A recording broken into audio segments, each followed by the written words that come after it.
राधा, ए राधा, खाना ल्याऊ त।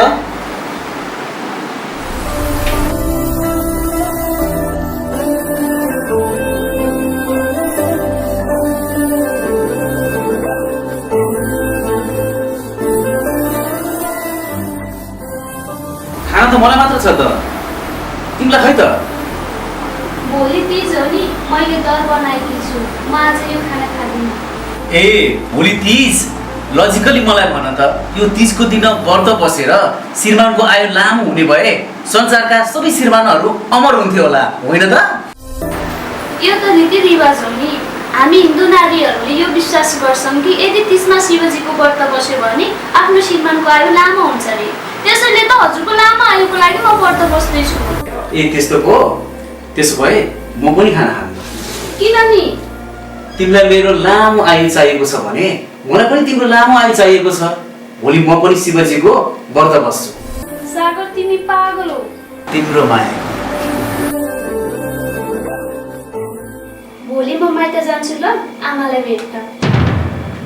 आमालाई भेट्न? तिमीलाई थाहा छ त, तिम्रो आमाले तिमीलाई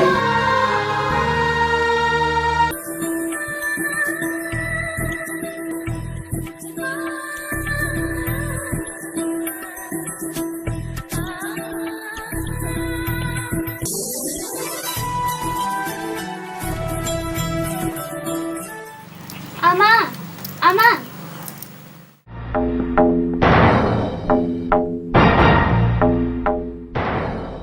आमा, मैले त्यो सबै बारी खनेर सकाएँ। आमा, मलाई कस्तो भोक लागेको छ, खाना दिनु न। होइन, तँलाई त्यति बारी खन्दैमा के को भोक लाग्यो? तँलाई अलिकति लुगा धुनु छ, धोएर ल्याएर चाहिँ बल्ल खाना दिन्छु।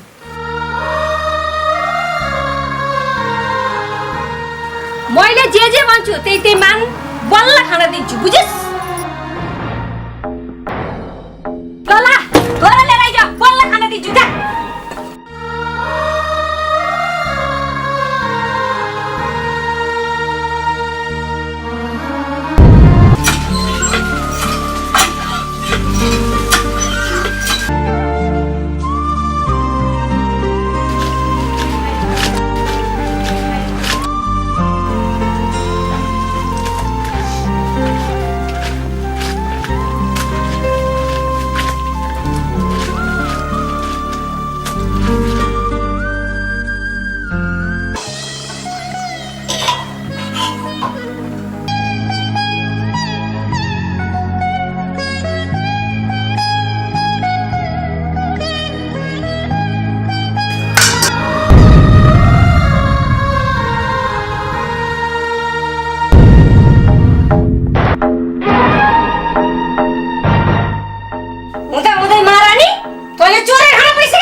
त्यस्तो घरमा तिमी किन जान्छौ?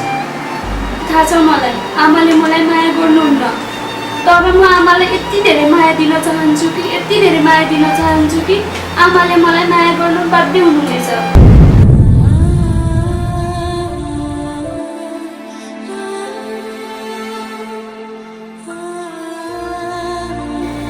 दुई वर्ष भइसक्यो आमा र भाइले भेटेको छैन, सम्पर्कै गर्न पाएको छैन। त्यसैले तीजमा माइत जान मन लागेको छ। हुन्छ, तिमी जान्छौ भने जाऊ, तिम्रो खुसी पुरा गर्नु नै मेरो कर्तव्य हो।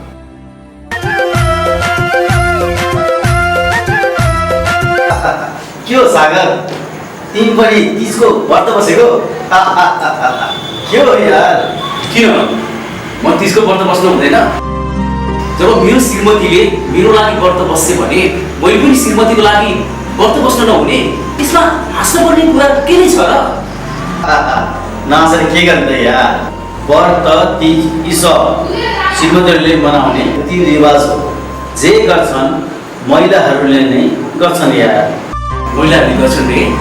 जब विवाह गर्दा श्रीमतीले सँगै साथ दिने कसम खाएका हुन्छन्, सँगै बस्न हुने, सँगै घुम्न हुने, सँगै खाना पनि हुने, अनि सँगै व्रत बस्न नहुने? खै यार, त व्रत बसे बस, म चाहिँ बसेको छैन है। यो व्रत शर्त म मान्दिनँ।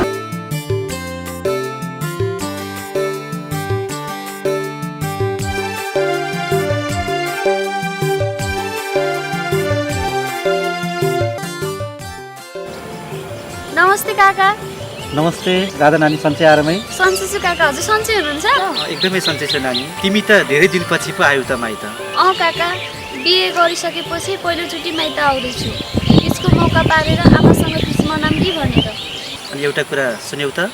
के कुरा नि काका? ल, तिम्रो भाइले त बिहे गरेर श्रीमती लिएर सहरतिर पसे, घरमा आमा एक्लै हुनुहुन्छ, अहिले बिमारी पर्नु भएको छ, हेरचाह गर्ने मान्छे कोही हुनुहुन्न। हो र काका? हो नि नानी।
जन्मेदेखि मैले आमाको मुख देख्न पाएकी छैन। आमाको रूपमा मैले उहाँलाई भेटेकी छु।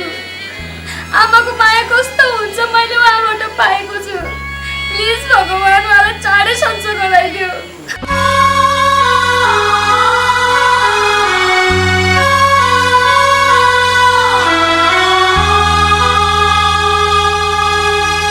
आमा भनेको भगवानको रूप हो। तपाईको रूपमा मैले मेरो आमालाई पाएको छु। प्लिज भगवान उहाँलाई केही नहोस्, छिटो सन्चो गराइदियो मेरो आमालाई।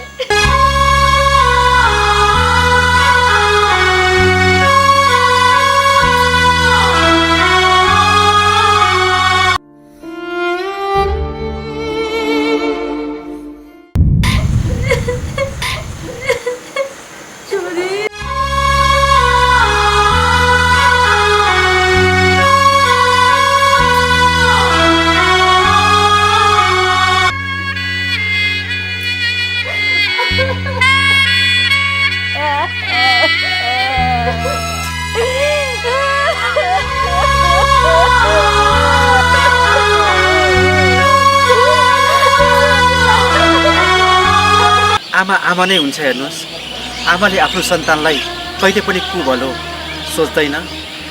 आफूले जन्मेको कुन र सौतनी आमाले जन्मेको कुन एकै ठान्नु भयो भने समाजमा कहिले पनि विखण्डता आउँदैन। त्यसैले हामीले यस्तो गलत कुरा कहिले पनि नसोचौँ।